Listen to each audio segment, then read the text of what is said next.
Let's go. Welcome back into another episode of the Scooshy Sport Podcast Grand Final Review Edition. The NRL and NRLW season has come to an end, and we were treated to a couple of amazing games that lived up to the absolute hype.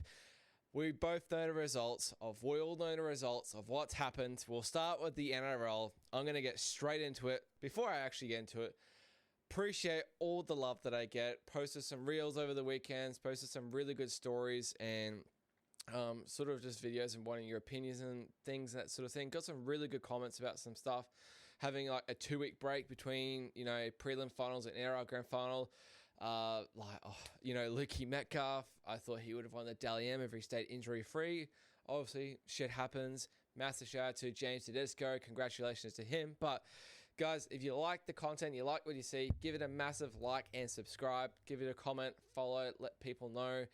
Really helps my algorithm, just helps boost the channel early on. I appreciate all the love that I get. But we'll get straight into it. No messing around.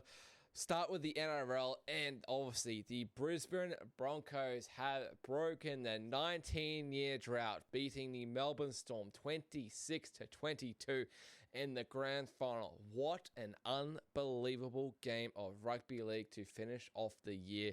Broncos, in the end, totally deserved winners. And this Broncos team, man, from the journey they've had in the last 5 years to get to where they are now, has been incredible. Literally wooden spooners in 2020. Can you believe that? I remember 2020 so vividly with the COVID year. They won their first 2 games of the season. Pretty sure they beat the Cowboys up in Townsville, and then they went and beat Souths, I believe, or someone else. They went to literally the COVID break 2-0, and then after that, God knows what happened. They had a good team as well. Literally had a good team. They had Payne Haas, they had Pat Carrigan, they had Tony Staggs playing back then as well, and they finished wooden spoon, probably the best team on paper to get the wooden spoon.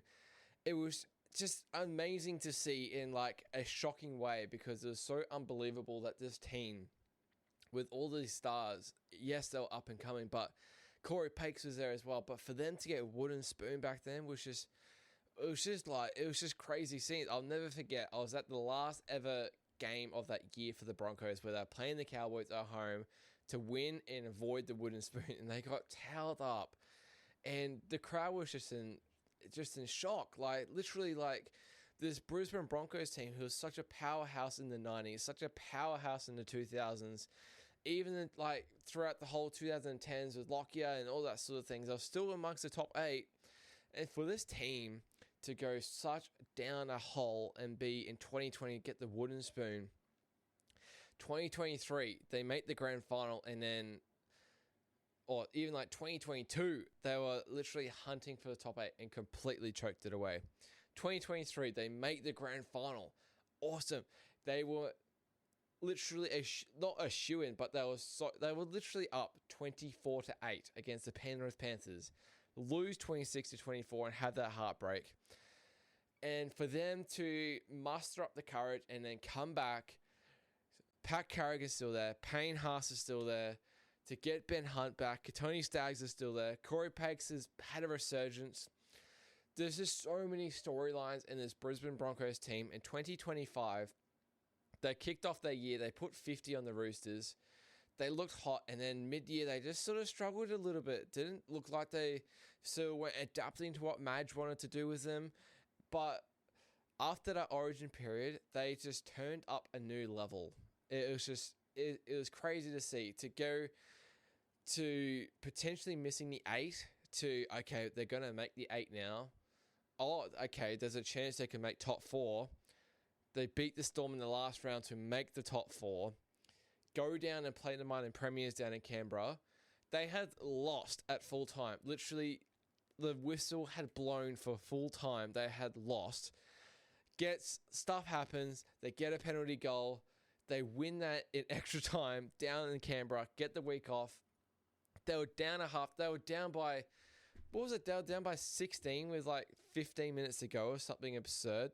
Get the week off, and then to beat the 4-time premiers down 14-0 at halftime, to come back and win that one 16-14, and then to beat the favourites pretty much all year to win the comp down, 22-12 at halftime, was just absolutely, it's insane. 3 comebacks in the final series, all losing at halftime, to come back with the courage and this grit and belief in their system, belief in themselves, to come back after everything that happened this year. I did not even think for 1 second this year that they were probably a chance to win this premiership.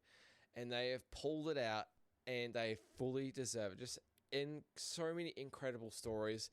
As I said, the guys that have stayed there through thick and thin. Payne Haas, Paddy Carrigan, who was the captain in 2020. Like Corey Pakes has a resurgence. Katoni Staggs there as well. It's just like absolutely crazy to see. And they've finally built up the team, and Kevy was a big part of that too. Built up the team. They got Adam Reynolds. They signed Reece Walsh, a superstar, to come back home from the Warriors. They got Ben Hunt back this year. But there's other storylines in there as well, like Kobe Herring. He's had a great year. Gehemat Shibasaki, train and trial at the start of the year, proves himself with Madge in the preseason, gets an opportunity in round 1, and has not missed a beat ever since. Gets the call up for Origin decider, kills it, and now he's a premiership winner. Absolutely insane. And now he's been also called up to the Australian squad today. Like, what a year this guy's had. And it's like the comeback from like Ezra Mam, obviously again, he's had a lot of controversy this year, but for him to come back and play as well as he did, unbelievable. Karapani, he's had a breakout year. Like Dean Mariner, he's had a breakout year.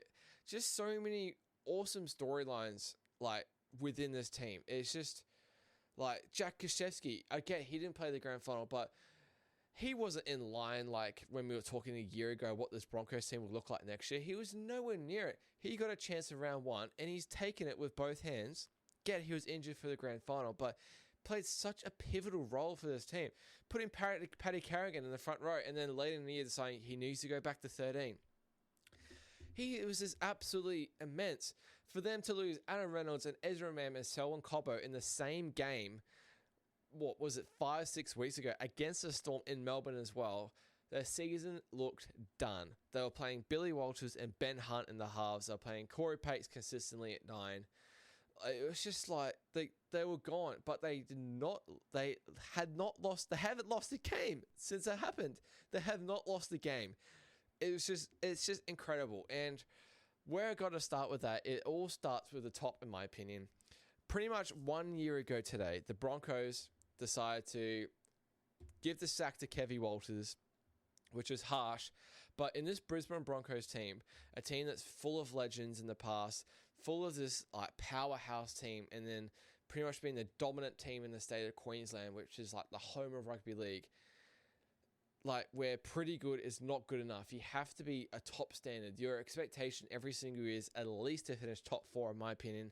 If you're missing 8, like they didn't miss the top 8 for years and years, while legends like Lockyer, Webke, Tony Carroll were playing. Like all these legends for the Broncos. Like you're talking Queensland State of Origin players. Corey Parker, Steven Asiva was there. Sam Thaiday was there. Like crazy amount of legends, and they just did not miss the top 8 whatsoever. And for them to go through the struggles that they had, where they just looked like they completely lost their identity, completely looked like they had lost who they are as a Brisbane Broncos team, and they've battled through, and they a year ago today they decided to sign the New South Wales coach Michael Maguire, and like people probably thought, oh, it's an interesting one. Like I get it, he's gone up, he's won a decider in Brisbane, New South Wales. The year before that, he coached the Kiwis to their biggest ever win against Australia, 30-0. He's won a Super League with Wigan. He's broken the drought with them, and for Madge in his first year to have this belief in his team, the belief in his players, to give a shot at these other guys like the Shibasaki, like Kikashevskis, like Corey Pakes to come back in on training trials for the situations, to give him a red hot chance in preseason, and then to give him a shot in round 1. And now he's standing here a year later after getting signed, a premiership winner once again, the 6th coach ever in the entire NRL era, to win a premiership with multiple clubs, obviously winning with the Rabbitohs back in 2014. What a master coach this guy is. He's obviously got something about him, and I think it's the hard knacker about it. He really just induces hard yakka and grit into teams that he goes with. And all the storylines throughout the whole year was Madge is training him too hard. This Broncos team, they don't operate that way. They're all about, like re-slice the pennies nails, and they just don't operate that. They just don't like getting ripped into, and they just want to do their own thing. And you saw after, which was just an awesome interview, by the way. Cam Smith asked him on the desk after the game, what did you think of all these headlines saying that you've trained them too hard, blah, blah, blah. And that's what he said. He said, blah, blah, blah. What a bloody fucking answer that was, because it is so true. The next thing he said was, have you ever seen a premiership team win and they didn't train hard enough? And the answer is absolutely not. The guys that win the premiership every year work their absolute backside off to get where they want because they're hungry and they want to win. And this Broncos team, you guys like Walsh, Carrigan, Haas have all taken pay cuts at this Broncos to stay there because they want to stay as a team and be a formidable team, and they believe that they could win a premiership, and they've broken their premiership drought since 2006. Just a massive, massive congratulations, and I said a massive shout out to Michael Maguire for just the belief he has and to instill it, especially at, I don't know what he says at halftime, this Magic, but clearly the fitness is there where they're able to power home in these second halves. Like, honestly, I thought Storm were so much better in that first half than Broncos. Fully deserved to be up 22-12 in that half at halftime. And then the second half starts, and it's just like the last two or three games that we're seeing by the Broncos. Just go bang, bang, bang. They scored 3 tries in 12 minutes. And they were inches away from them being 30-12 or 28-12 down. Tui Kamikamica drops pretty much, like, I want to say a sitter, but it was an awesome play by Reece Walsh as well. Gets disallowed, stays 22-12, and then the Broncos just click into gear. Not just that, the fact that Adam Reynolds got hurt, what was it, in the 50th minute or something? Like, their star number 7, the guy who controls all their kicking game, to lose Ben Hunt with, 20 minutes to go? Like, a guy that's been such an influential part of Broncos in the NRL teams in Queensland, 350 games or whatever the fuck he's played, and then for him to get knocked out pretty much cold with 20 minutes to go, he has to go off, Cat 1, not coming back. Karapani goes off with 15 minutes to go for a HIA. 15 minutes down, he can't come back on. They had to put Ezra and Smoothie in at the halves. Corey Peggs had to come back on. Just unbelievable the grit this team has, and to pull this off 26-22. Just, yeah. It was, yeah. I was completely amazed watching the game. It was such an entertaining game. And, yeah, just the belief that Michael Maguire had in his team throughout the whole season to stick to the system, stick to how I think. Like, just stick to the system. Our fitness will come through at the end. And he said at that conference at the end that guys like Haas, Carrigan, Reynolds, like Hunt and Staggs, just all locked in after Origin, like fully locked in after the Origin period. Knew what they wanted, knew the method it would to take to get there. And look, they're premiership winners with a ring on their finger. Absolutely awesome scenes last night. And we've got to talk about the man of the moment, obviously, because this is honestly, call it recency bias, but as an 80-minute performance, one of the best ever grand final performances I have ever seen in my lifetime. You could talk about Cleary in 2023, but that was I would say 20 minutes. That was a 20-minute from 60 to 80 minutes where he completely turned the game around with moments. As an 80-minute performance, he completely was such a factor in this Broncos win and just completely turned the game on its head at any moment in time. I'm doing this completely raw because like it's literally I still feel like I've got the game right there, right in front of me. Reece Walsh, he had a try, obviously, which is just that special effort to see the hole on fifth and last, to call for the ball, and just to go sprinting straight through the hole and to back himself and to get the try. Absolutely immense. To go along with that, I'm pretty sure he had three try assists, 4 line break assists, 14 tackle breaks. He was just absolutely everywhere. He's a wonder kid. I think he's a once in a generation player. He's going to be the Australian fullback at the end of the year. How can you not have this guy fullback for Queensland? It's just like the ability this guy has. It's insane. But you could see it from the moment he got into the NRL when he was with the Warriors. He had this speed about him. He had this X factor about him. And we've seen it throughout the seasons with the Broncos. Yeah, he goes for the big plays. Sometimes they don't come off. Sometimes he has errors. But when they come off, it is just like any other player. And for him to do this in a grand final where the Storm are known for shutting down fullbacks in grand finals, like your Jared Haynes, like your Benny Barbers, they shut down Turbo in finals in that 2021 year as well. And I honestly thought the same thing would happen, that they would have a plan. Bellamy and team would have a plan to shut down Reece Walsh in this game. And it just didn't happen. From the get-go, they get the first set of the game, they get the early penalty, Melbourne slowing down the ruck, and they go right, and they try and jump up on Reece early. He bumps off, I think it was Howarth. He gets the ball out to Mariner, bang, it was 6-0 after 2 minutes. Absolutely flying start. And then he just kept persisting. And then that second half was just absolutely unbelievable. He pretty much had a piece in every single try. And it wasn't just about the attack. It was some of the defensive plays that he had. One of the tackles of tackles of the year has to be when it's 20 seconds to go. Ellie Katoa makes a break down the right side, gives it to Pappenhausen. He went for it. He went for Pappenhausen. He read the pass and he was able to stop it. If he misses that, bang, Pappenhausen's in for all money, I reckon, and it's game over. 28-26. Storm are raising the trophy, but yeah, it was just another different story. And just, yeah, Clive Churchill medal winner by absolute country mile. He was just absolutely electric. Even if I think they lost by this a couple points, he still was best on ground for me. He may not have got the medal, but he was still best on ground. He was just immense. That pass to Mariner for that second try, just an absolute bullet going the other way. Just crazy. He just flipped the game on his entire head, and he just took the team on his back and just said, let's go, boys. Like, we're not losing this thing. We're not having a 2023. We're not losing this one again.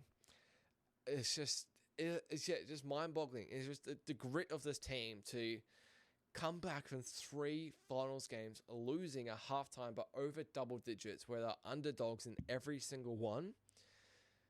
Like, what? One of the most insane runs, and one of the best runs coming into a final series as well. Reece was just absolutely on fire. I think he averaged about 137 in Supercoach coming home. He had 150 in the grand final. Like, just crazy. He's going to be around for so long as well. This kid is not going to go away. Like, I feel like I'm almost a loss of words still of what I was watching last night. Like, it's still right in front of me of how it's happening. Like, you could see as soon as he got that ball for his try, you could see what he was trying to do. And he just backed himself. Just sheer brilliance. I thought the kicks that he made at certain times were really good as well. And then just the ability to put Mariner through twice. As I said, he had 3 try assists. Just, yeah, absolutely deserved Clive Churchill medal winner. Apparently he was paying 50-1 like a month ago before they even made the top 4 to win the Clive Churchill. Such a good story. And one of the big ones I like is obviously Payne Haas getting his premiership ring. A guy that was being rumoured every single year, it feels like he's going to another club, or he's going to go to rugby, or he's going to do this. He's stuck with the Broncos. He's got family up here. He wants to stick with his family. He's stuck with the team. He is a once-in-a-generational forward. Probably the best forward I have seen in my lifetime. And probably by his standards, didn't have his best game last night, but he's such an influential part of this team. And him and Paddy Carrigan just working together through those years from 2020, and they finally got their premiership together. And like Paddy Carrigan, captain of that wooden spoon side in 2020, could have just packed up his shit and gone to another team, got the big bucks. Nope, he decided to take a pay cut, stay with the Broncos. He wanted to win a premiership with the Broncos. I thought he was unreal last night. I thought Paddy Carrigan was absolutely immense last night. One of the other stars is Shibasaki. What? He got signed on this training trial, one last chance from North Queensland at the start of the year. Training, he said, in the off-season, he trained so hard by himself, ate well, didn't really drink too much. He treated it like a preseason. He came back fit, he came back firing, and he really impressed Madge. One of the absolute surprises, shocking calls of the preseason was Madge saying Shibasaki would start left centre in round 1. We all thought like Dean Mariner and probably Jesse Arthurs would start there in round 1. And just, it's just, he's fit right in. Like he's fit right in. And it's almost like he's played so well. It's like, how did this not happen previously? And he got the Origin call-up in Game 3 to play for Queensland, which was insane.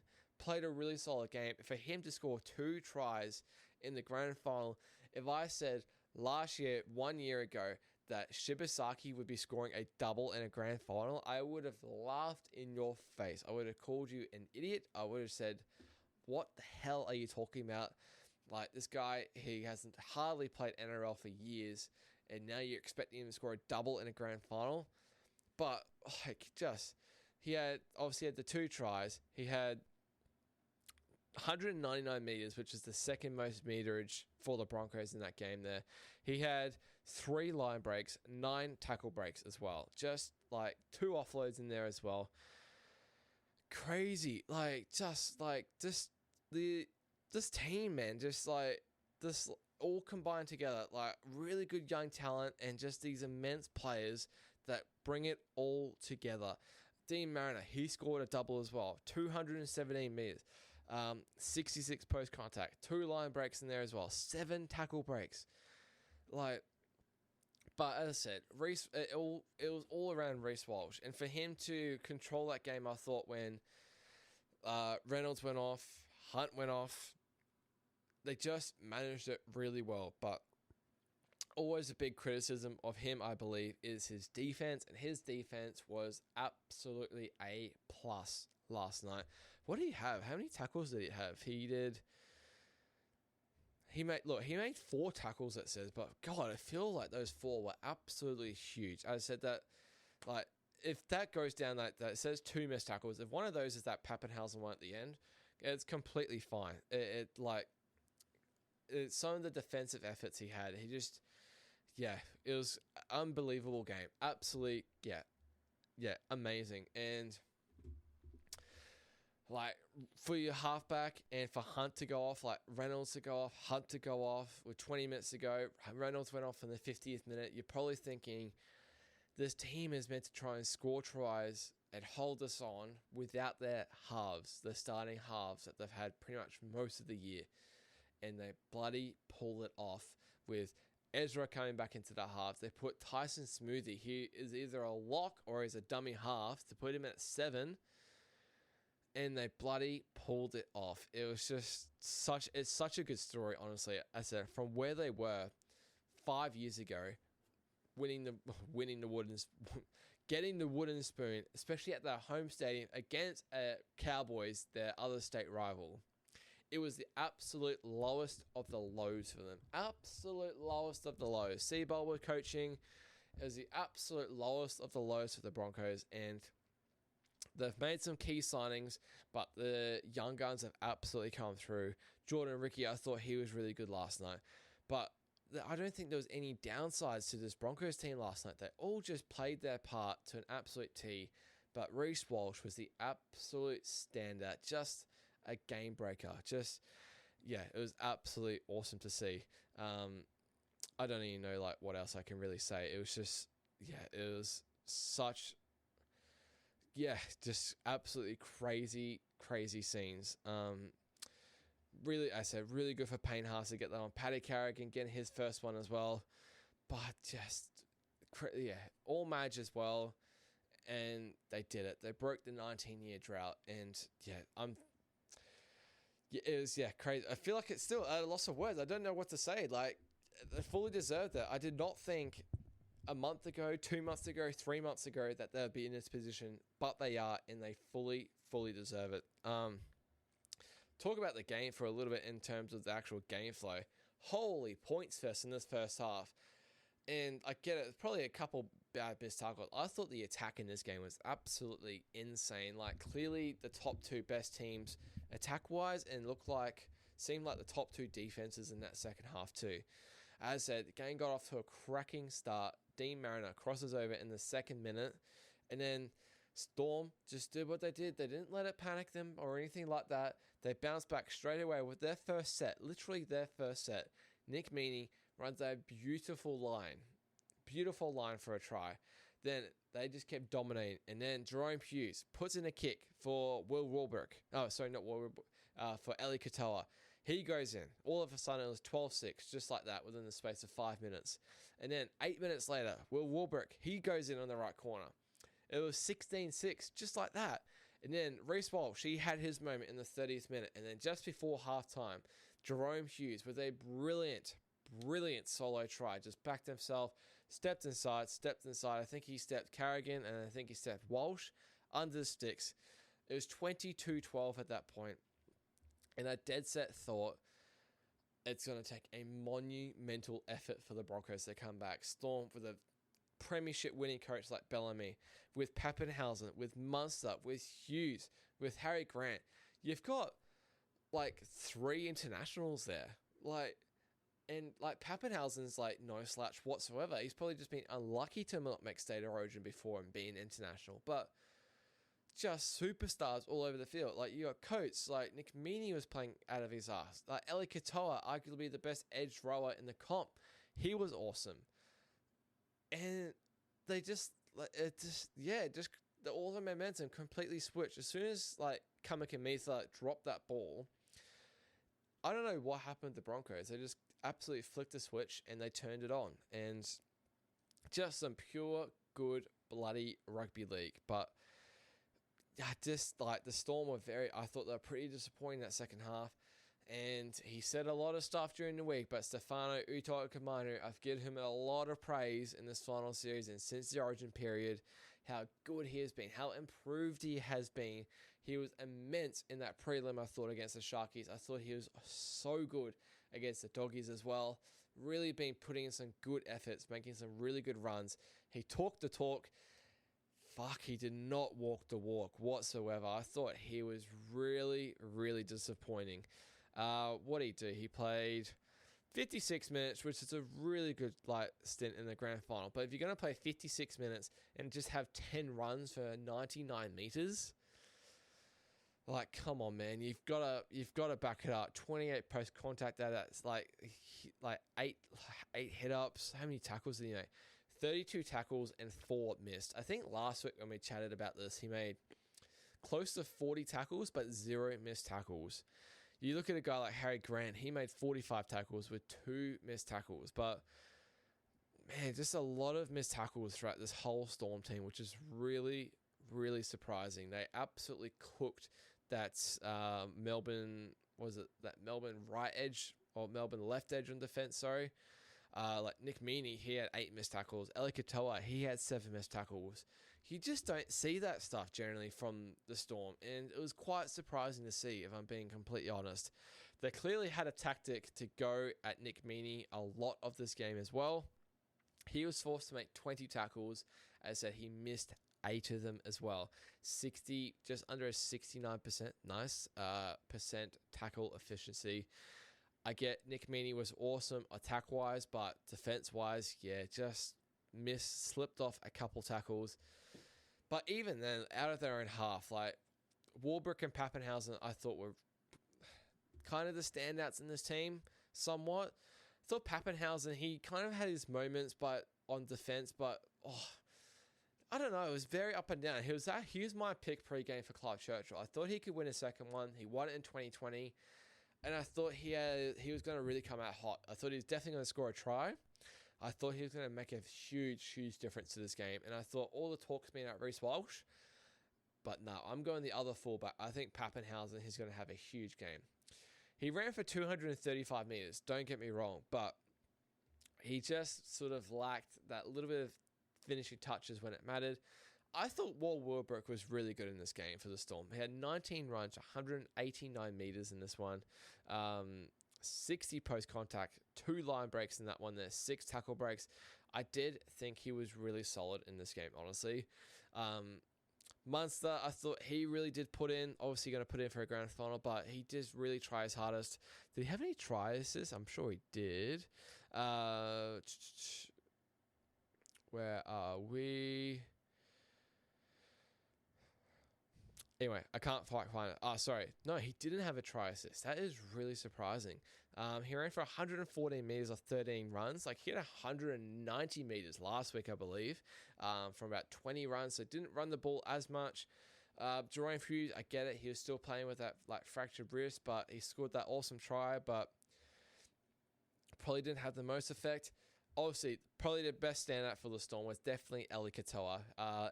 Probably one of the best edges in the whole comp, in my opinion. International for the Kiwis.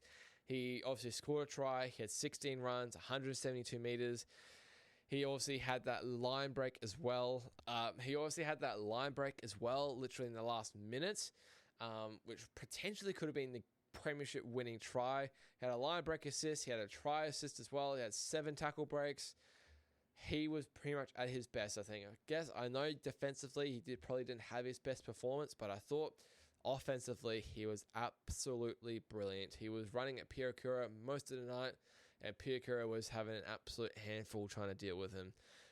One of the better games I've seen from Eli Katoa. He's been such a rise from where he was at the Warriors.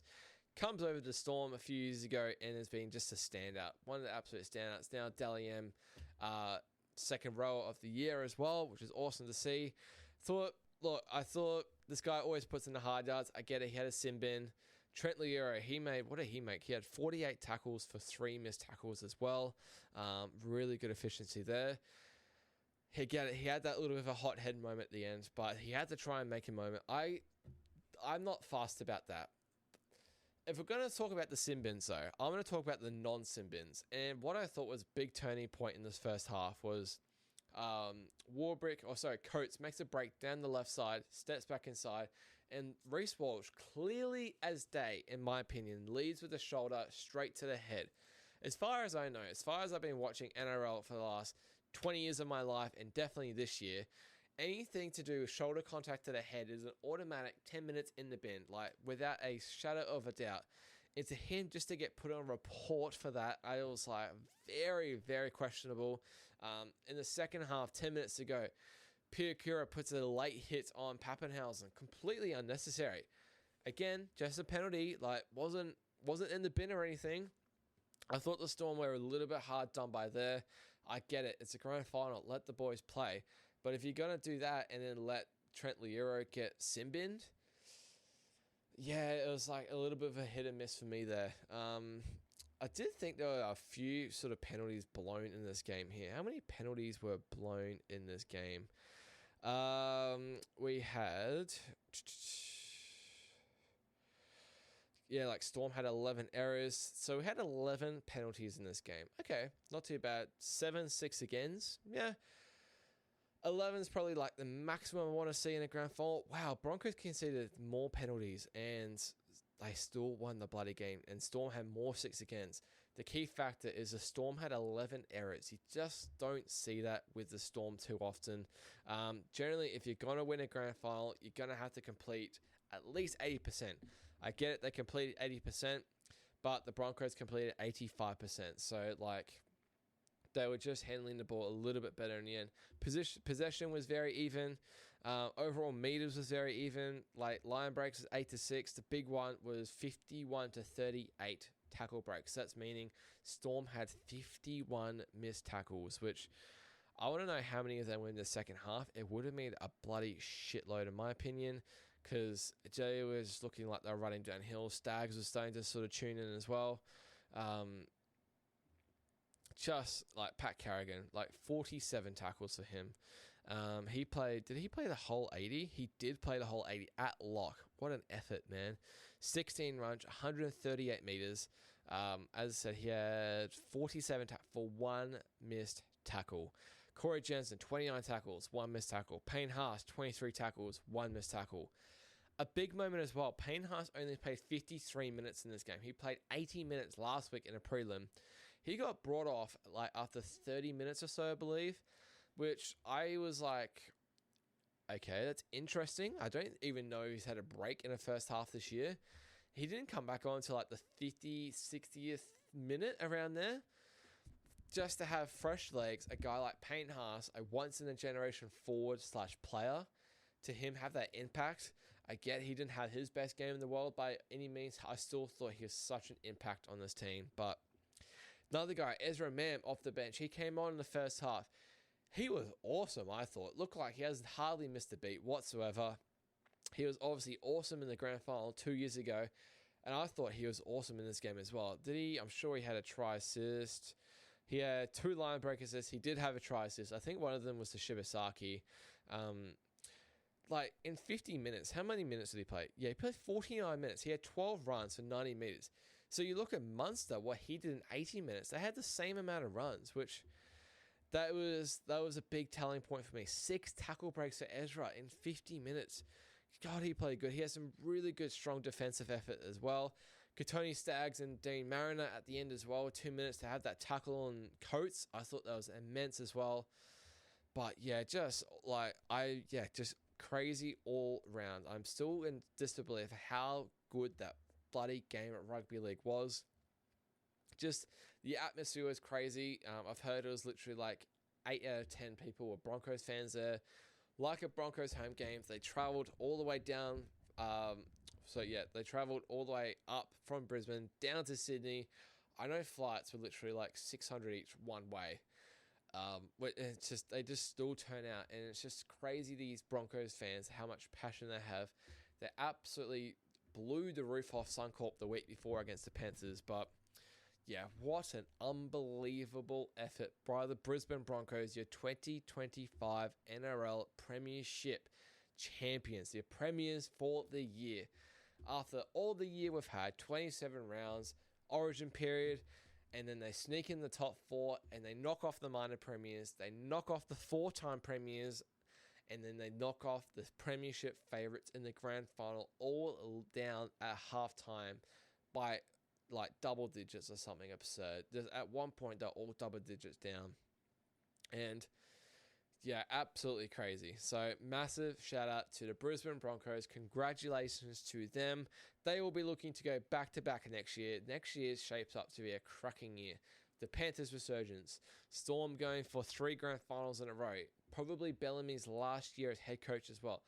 As I said, Broncos going for back-to-back. You got Raiders looking for a resurgence after minor premiers. Sharkies, they're looking to go one better. I had them in the grand final this year pre-season. My Waz, Lukey Metcalf, he's going to be back. We're going to have a couple good signings. We've got Mellars coming. I think we can definitely make a run potentially next year as well. 2026 is shaping up to be an unbelievable fucking awesome year. It was such an open comp this year. I had no idea the whole year who was going to win it really.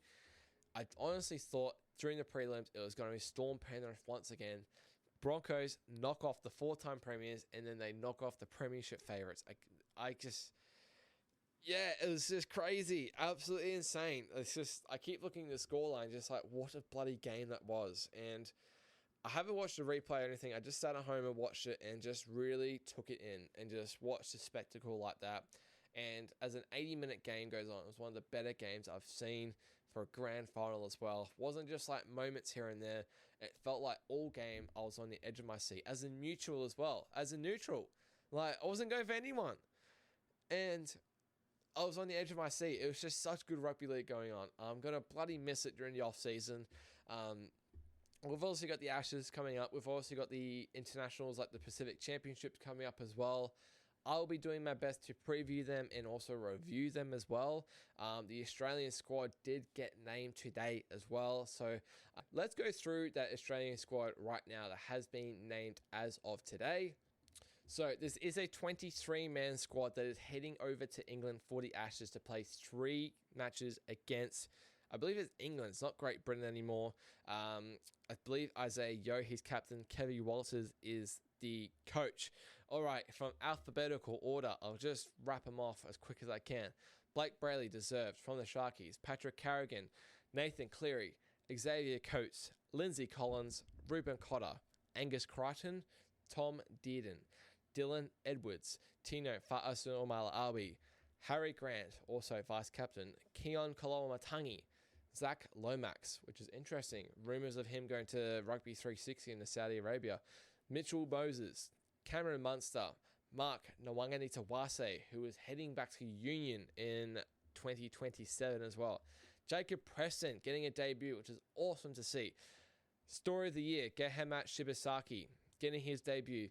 Lindsay Smith, Katoni Staggs, Ethan Strange, Dalian 5'8" of the year. Reece Walsh will be the fullback, the Clive Churchill medalist. I said the captain, Isaiah Yeo, and finishing off, Hudson Young. I believe there's 7 debutants in this team for Australia. I have no idea when they head over. It must be within a couple weeks. The first test is the 25th of October. I would say they'll be there. Oh, God, they must be leaving bloody soon because they'll want to get over the jet lag, obviously. They play 3 weeks in a row. The first one is at Wembley Stadium. Oh, I can't wait for that. It's going to be such good gear. Yeah, the Ashes are back, baby. The Ashes are back. But that is my review of the NRL Grand Final. As I said, massive shout to the Brisbane Broncos winning the Grand Final 26-22 against the Melbourne Storm, getting the Grand Final revenge from 2023, 2015, and their first premiership since 2006. All right, the other Grand Final. This was absolutely insane to watch as well. What a match. NRLW, the Broncos, they have done the bloody double. Good on them as well. And they have defeated the Sydney Roosters ladies in the Grand Final 22-18 in this one. And this was easily the best 2 teams all year, right? And before I start this, I do want to give a shout out to this special lady because it would be wrong for me to not award my Women's Player of the Week to someone who didn't get the Karen Murphy medal for the player of the match and someone outside of rugby league as well. And that is Mele Hufanga from the Broncos, the left centre. Not only did she score the game-winning try in this one here, she had 210 run meters in this one here. She had an immense line break in the first sort of 10 minutes. She broke through like 3 or 4 girls and just went just on this absolute charge. She's an absolute like warrior of a woman. She's just got so much power about her. 17 runs for 210 meters, 57 post contact. I said 2 line breaks, 1 line break assist, 17 tackle breaks. 17 tackle breaks. You look at what like Reece Walsh did. He had 14, which is insane, I thought. Mele had 17 tackle breaks in this one. 1 offload. She made 9 tackles as well. And obviously scored the game-winning try. She ran a beautiful line. Barged through a couple. I do think she got this ball down. Like, there's obviously controversy. Like, they blew the try on the spot. I 100% do think she did ground it, even if it was just a smidge in this one. But massive shout to Mele Hufanga, the Karen Murphy medal winner, player of the match in the NRLW Grand Final. 100% deserved, in my opinion. What a performance she put in. Not just the game-winning try, but across the whole 70 minutes. She is absolutely immense for this Broncos team. Put so much pressure on this Roosters right edge. But overall as a game, this was like clearly like grand final intensity, clearly the top two teams in the comp, and they both bloody showed it. And honestly, at halftime, it was 12-0 to the Broncos, and I thought, you know what, like this Broncos team, they're just looking good. The defense is looking good. They haven't given the Roosters too much. I think they're gonna break this game open in the second half, and I think they might run away with it. Squishy was wrong by an absolute mile, because the Roosters, I obviously clearly forgot that the Roosters during the year went 12 out of 12, hadn't lost throughout the whole year, because as soon as they came out of halftime, tried to work their way back into it, really solid 10-minute grind to start that second half, and then they get their first try. Such a good try as well with Bridie Parker to get their first try at the grand final. Not just that, the conversion by Kelleher to obviously being 12-0 down to make it 12-6 to keep the pressure on. 5 minutes later, they score another one with Lopamawa in the 50th minute. So 5 minutes later, again, levels it up 12-all. I believe this one was more sort of under the sticks. Eliza, she came off the bench, I believe, and she had some fresh as legs, man, and just absolutely barged over. Yep, she played 22 minutes in this one, obviously scoring the try. She had 7 runs to 94 meters, in 22 minutes. And here I am talking about Uto Okamanu in the men's. Hate to go back to that game quickly. He's having 9 runs or 10 runs in 56 minutes. What? So shout out to Eliza Lopamawa. She was awesome getting that try as well, which is it was such a good run. And then that leveled it up 12-all. And I was like, oh, game on. But Broncos, they'll be fine. I always had confidence in the Broncos winning this game. I'm not sure why. But 2 minutes later, again, the Roosters, they go down again. They spread the ball right. Well, not spread the ball. They dart down the right side in a beautiful ball. Who was that assist by the way? That was, I believe, by Surges or Baxter. To Mia Wood in the corner, to take the lead 16-12. And not only that, again, Kelleher nails the conversion from the sideline, 18-12. Just like that, within 10 minutes or 8 minutes, the Roosters had gone from 12-0 down to 18-12 up. And I was in disbelief watching it. I was just like, what the hell? I thought the opposite was going to happen. And I was just completely wrong. I thought the first half, the Broncos just looked the better side. Tamika Upton, she scored the first try. She was awesome. She's just got so much pace better. They scored a really soft try with Ferguson, our dummy half. And I thought, for the Roosters, I was like, how do you expect to compete if you're conceding tries like that in a grand final? And for them to go in 12-0 up at halftime and then get blown out of the water in the first 20 minutes of the second half, it was, crazy. And then it just felt like there was going to be another turning point and another turning point to come in this game, and there definitely was. 10 minutes to go. Roosters around the halfway line, tried to spread it, and kind of a bit of a fumble, bit of a drop ball, and Julia Robinson picks it up and runs pretty much the length of the field, put it under sticks, and it was going to be 18-all. And it got brought back. Ali Brigginshaw had just knocked it on slightly. It was a fair call. And then they had a set with 10 minutes to go, and then they just had so much momentum, and then Roosters were struggling to get back up on their line, and they just did a little cheeky crash ball to Shalom Salso. Shalom Salso in the 60th minute. Sorry if I've botched that name. That was terrible of me. She's off the bench. She's 18 years old. She was the Dally M Rookie of the Year in the NRLW. And this one brought her back to 18-16. It was nowhere. It was quite close to the post. And Romy Teitzel missed the conversion.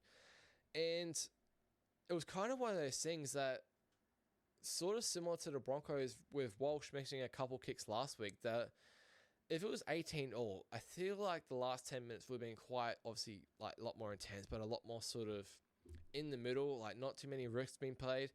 This was kind of a more an incentive that, okay, the Broncos have to score a try now. Pretty unlikely to get a 2-point field goal, so they had to go for a try. And they got their opportunity with 5 minutes to go. They go left. They switch it back inside to Melo Hufanga. She runs an awesome line. Step backs once, step back twice. She was in for all money. She was in for absolutely all money.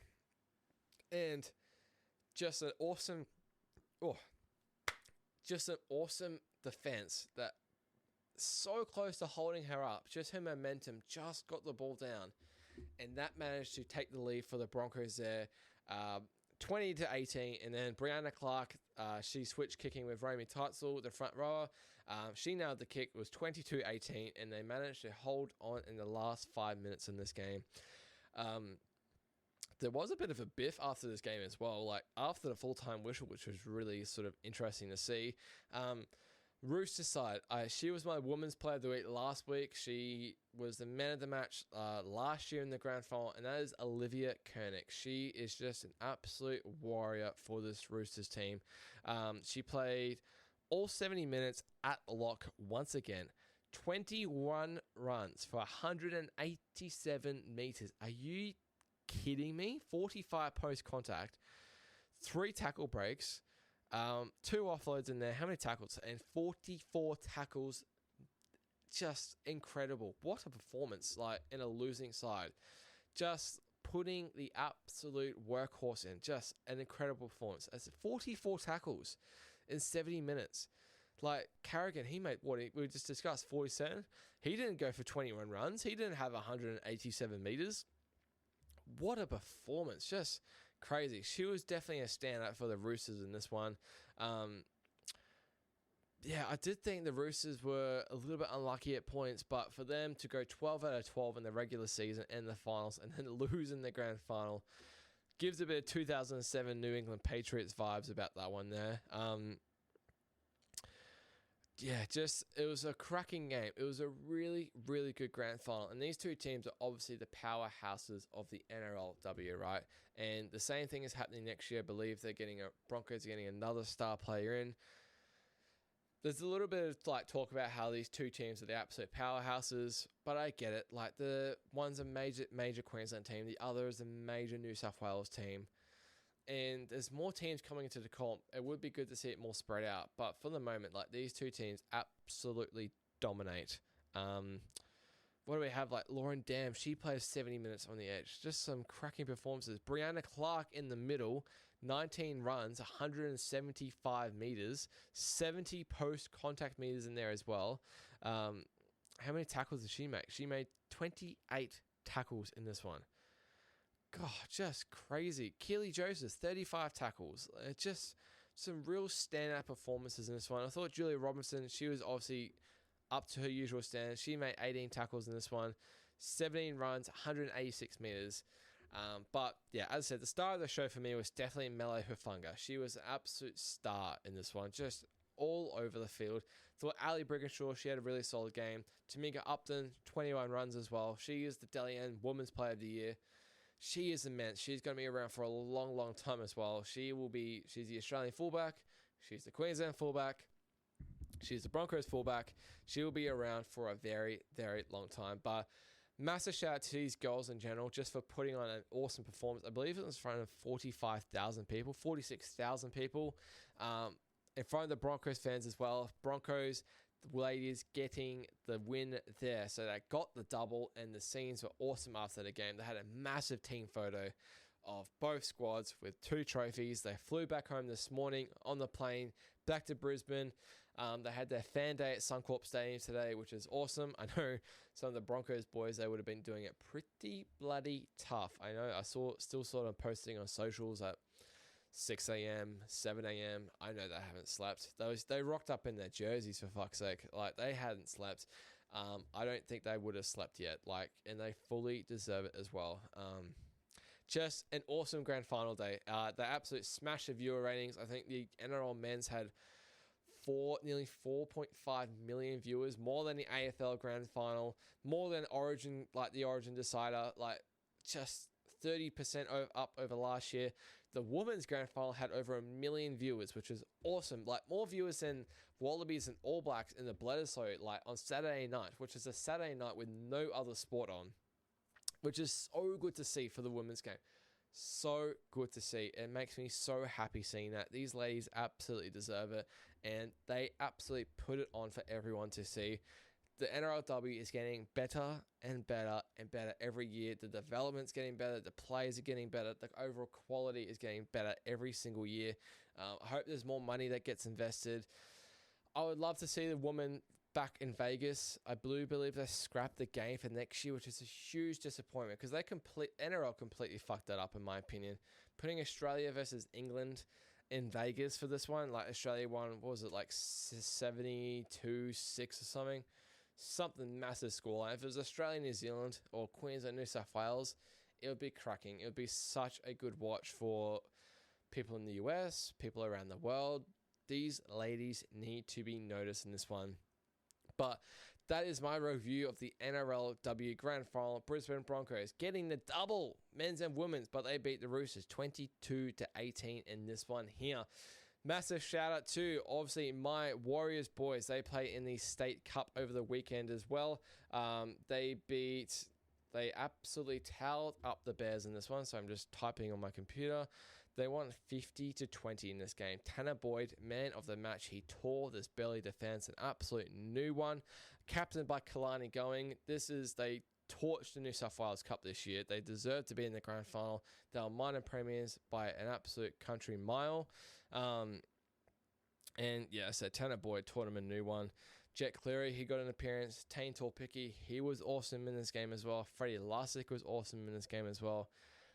Just a little shout out to my Warriors boys. It's always good to hold a little something, To know that we've got development coming through like this is awesome to see. I cannot wait to see my boys next year. And all I could think when Broncos won that grand final, I had a few mates that are Broncos fans, and they were just in awe that they won. And I just kept thinking, I cannot wait for this moment of my life where the Warriors do win a premiership. If it happens, I am praying to the Lord it does happen. But that is the NRL and NRLW Grand Final review. The 2025 season is in the books. What a bloody season it was. Feels like the off season goes forever, the 5 months, and then once we hit March, it feels like it absolutely flies by. 30 weeks of footy gone just like that. NRL-wise, we've got some cracking internationals coming up over the off-season. As I said, I'll try my best to preview them. I'll try my best to watch them. I'll try my best to review it for you guys as well so you can listen, get my thoughts, get my opinions on the games, and that sort of thing. And then also, if I have any other general NRL news or rugby league news, I will be trying to share it as best as I can. Obviously, there is a bit of talk about the Rugby 360 comp at the moment in Saudi Arabia. Rumored to be about 10 NRL players that will be signing for Ryan Pappenhausen, Jai Gray, Nas, Zach Lomax. The big four players, Roger Tuivasa-Sheck, I think he may end up back there, over there. Going to be interesting to see, but I will be here to report it all for you guys. But as I said, please, if you enjoy the content, you like what you see, it's me, still early days, 2 months into my podcast journey now. Give me a like, give me a subscribe and follow. Shout it out to your friends. Really, I do appreciate it. Give it a review as well if you can on Spotify.